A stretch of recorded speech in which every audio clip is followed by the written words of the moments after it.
Steph, with the way Russell came out of the gates and in the first quarter they put up, how difficult was that to overcome? I mean, that didn't really. That was obviously helpful for them to get a lead, but we can withstand that, especially one guy just coming down, dominating the ball and making plays. Like eventually, if we just stick with the program, create some resistance over the course of 48, we talk about it all the time that we're good enough and talented enough and smart enough to withstand individual efforts like that. But you can't do it with turning the ball over. You can't do it without creating any offensive thrust or whatnot. And I mean, he scored 21 in the first quarter and ended up with 34. So that wasn't really the issue. It was just the other stuff that we had to do around his performance in the first quarter to get ourselves back in the game, and we never did it. Steph, don't mean to get you in trouble, but I want to ask about the officiating player dynamic out here tonight. It was some questionable calls, some calls that looked like they were phantom calls of that nature. Did those kind of things kind of throw you guys off as far as how it was officiated and what was said on both sides?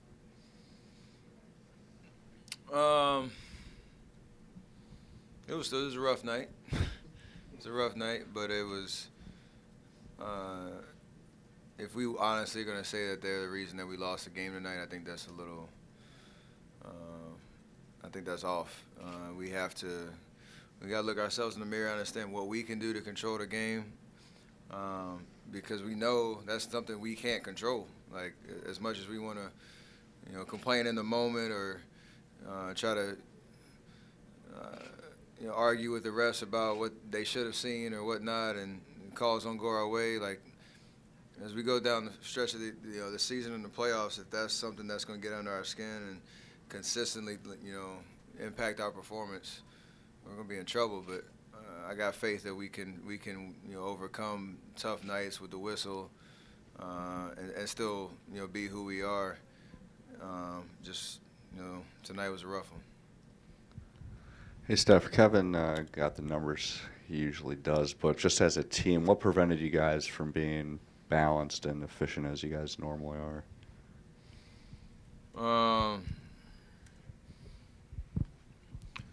I think against this team specifically, we have to understand how to counteract their length and their athleticism around the court on the offensive end. And that's kind of what I answered the first question. Just we know if we drive baseline, they have guys that rotate over and they're high hands, and we can't turn the ball over. But we know, when we get stops, we push in transition, pick and roll situations, we make the simple play. That's our bread and butter. And for whatever reason, just never clicked. And a lot of that is on me to try to control the tempo and the play calling, in the moment on the offensive end, continue to be aggressive, and whether it starts off, we start off the game hot or not, finding that kind of zone where we're clicking, and I didn't control that tonight. Stephen, you guys leading up to this game and preparing for it, obviously remember the last game you guys played them back in Oklahoma City, what happened, all the turnovers and stuff.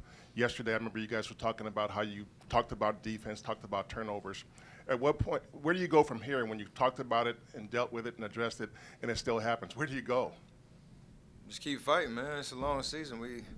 We know how to win. We know how to play. We know how to do the little things to get ourselves through a tough part of the season. We know how to show up for big games when we need to. Obviously, it doesn't happen every time, but there's no question we know how to do it. So I don't think it's that kind of. I think everybody said nobody's jumping ship right now, nobody's panicking or whatever, and that's honestly what's going on. Just stick with it. We know who we are. We know what we're about, and eventually it'll click. Like as long as we have the right kind of perspective and we treat every night as an opportunity to get better, and just not let go of the rope when things aren't going our way, like tonight. So we'll be all right. Steph, I know you guys have staggered, you and KD, and you guys have played together. Is it tough watching the game, watching the other team, like, kind of take control when you know you got 6 minutes to sit? I mean, yes and no. I know what my rotation is and whatnot throughout the regular season. That hasn't changed in the last 3 years. So whether it's different lineups or whatnot, coach is committed to the pacing our minutes as we go through the regular season, without kind of looking at every game in the playoffs last year and how the minutes changed. As we get closer and closer to playoffs, we obviously know the rotations kind of shrink a little bit, and we start to figure out exactly what we're going to go to when the playoffs come around. So we need to figure out, we do need to kind of get that understanding as we go throughout the last 30 games or so, what's going to be expected of every single person when they step foot on the floor and from game to game, and creating that consistency. But this isn't any different than the last 3 years. We lost 2 games in a row, and now everybody's kind of, putting everything under a microscope. So you got to just, stick with what we're about, who we are, and work it out. Paul George has 10 steals in 2 games against you guys. How destructive a force has he been to your offense? I mean, I haven't watched a lot of their games, but the ones I've watched, he's played amazing on both ends, and tonight was another chapter in that book. He made some tough shots, some tough plays, and it was timely on some deflections, and just being in the right place at the right time. So he's an all-star. Obviously, that's what all-stars do. But kudos to him for playing well and playing consistent and having a great game.